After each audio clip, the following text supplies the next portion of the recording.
tu m'entends? Donc tu m'entends, donc je mets une position un peu alambiquée parce qu'il y a pas mal de vent.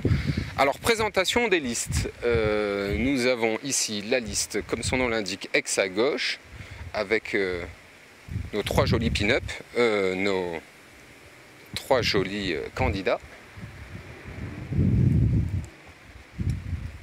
Nous avons ici, idem, nos trois jolis pin-up aussi pour la liste socialiste.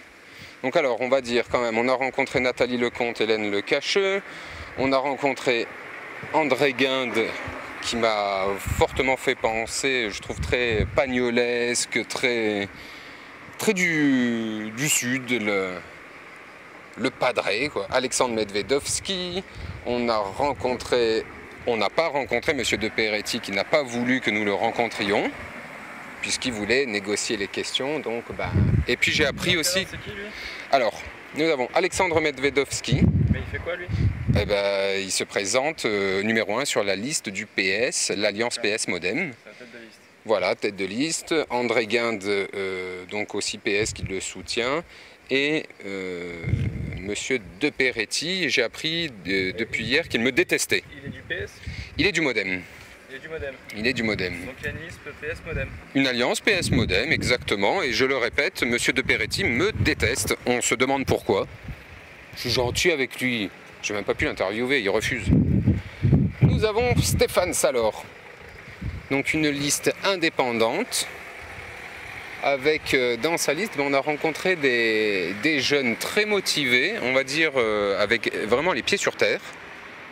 J'étais même spécialement surpris. On a rencontré des personnes aussi qui avaient pas mal d'expérience, que ce soit dans l'économie, l'humanitaire, le social, les transports. C'est qui ce monsieur là? Alors Stéphane Salor a été à un moment sur la liste de Maryse Joissin, donc il était plutôt à tendance droite. Il l'a quitté pour un problème, alors à ce que j'ai compris, c'était un problème concernant les transports. Pas les transports, rien du tout, je dis n'importe quoi, je n'ai pas assez dormi. Concernant les habitations, etc. Donc ils sont partis un peu au clash. Depuis 1 an et demi, il était sur plein. Alors notre cher Stéphane Salor est quand même l'instigateur de ce recours qui a fait en sorte que les élections soient annulées. Donc le Conseil d'État a dit pouf, on annule pour des raisons, pour un tract injurieux, diffamatoire, homophobe, j'en passe et des meilleurs. On ne sait toujours pas en tout cas qui a lancé le tract, mais le Conseil d'État a tranché en disant, vu le peu d'écart qu'il y avait au niveau des électeurs entre les différentes listes, ça a pu influencer.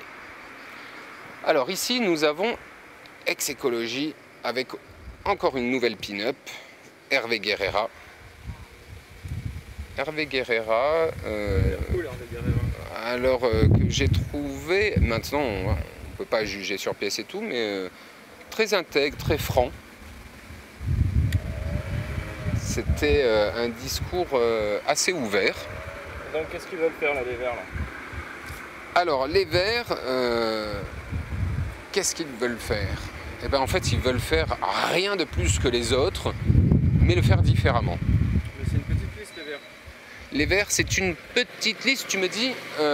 Non, c'est pas une petite liste. Pourquoi c'est une, ils ont des... Pourquoi c'est pas une petite liste? Pourquoi c'est pas une petite liste? Alors je vais chercher les infos dans mon petit cerveau très fatigué. 22% aux élections européennes? Non, non, non, je pense que c'est plutôt parce qu'ils sont super motivés, qu'ils pensent qu'ils peuvent réellement...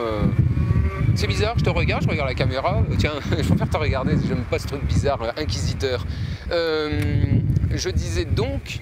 non, ils sont super motivés, ils ont fait appel à des... On a interviewé quelqu'un qui a fait toute une partie des transports sur Marseille, je pense qu'ils ne jouent pas trop le côté ouais, il y a eu les européennes, alors on se la raconte, on vient en terrain conquis, mais plutôt une réelle volonté de changement et de prise de conscience au niveau de l'écologie. Alors le paradoxe, c'est que, on va dire, j'ai l'impression que tout le monde veut se mettre à l'écologie en n'en ayant rien à foutre. C'est faut le dire, faut le faire. Donc. Et Guerrera fait plutôt l'inverse. On recule. Donc alors nous disions donc que la liste au niveau d'Hervé Guerrera, c'est carrément l'inverse. On va réadapter l'économie et le social autour de l'économie. Ah, tranquille, Émile. Qu'est-ce que tu disais, Sarah? Autour de... Elle écoute pas rien du tout. Autour du social, de l'économie, des transports. Enfin, en tout cas, je pensais vraiment avoir un discours assez mielleux, assez... quand on discute même en off, le type a vraiment une bonne ligne de conduite et une bonne ligne directrice. Il n'est pas sorti non plus de la dernière pluie, c'était assez intéressant. Donc nous avons ici Maryse Joissaint.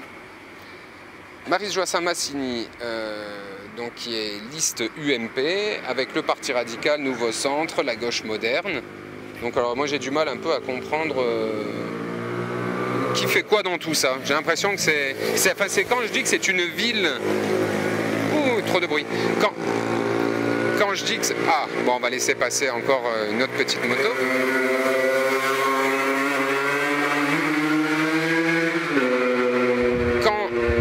Quand je dis que c'est une ville amour-haine, j'ai vraiment l'impression que les alliances se défont, mais avec quand même, je pense, au moins 60 à 70% de franchise et une trentaine ou une quarantaine de calcul. Alors tout le monde a envie d'être sur la liste pour être élu, pour ceci, cela, mais je crois que pour de bon, ils peuvent... c'est comme des couples qui vont se marier, divorcer, se remarier, divorcer, épouser la sœur de l'oncle, de la tante, de machin, puis revenir... c'est un bordel monstre, mais c'est pas mal, c'est intéressant. Donc bah, elle joue sa mairie en fait, elle joue sa place. Donc alors, c'est la députée. Donc c'est elle, la députée maire, qui aurait envoyé les tracts? Ah non, non, non, non, non. Hop, on va laisser passer les gens qui passent. Non, non, non, c'est pas... Ça, ce serait allé bien vite en besogne. Mais donc alors, pourquoi est-ce qu'on les aime pas, les Joissaint? Pourquoi ici les gens les aiment pas? Ouais. Ah bah ça, il n'y a que les urnes qui vont dire s'ils les aiment ou pas. Ça, on peut pas savoir. En revanche, ce que certaines personnes leur reprochent, c'est le côté trop famille, mais pas forcément que famille réduite. C'est aussi le côté clan, c'est on place nos pions. Ceux qui sont avec nous ont beaucoup d'avantages, ceux qui sont contre nous n'ont rien. Alors, ça fait trop peu de temps, nous, qu'on est ici pour avoir pu vraiment faire ressortir des dossiers. On s'est aperçu que, enfin, moi, voilà, ce que j'ai vu, c'est ce qu'on retrouve un peu partout, même dans n'importe quelle société.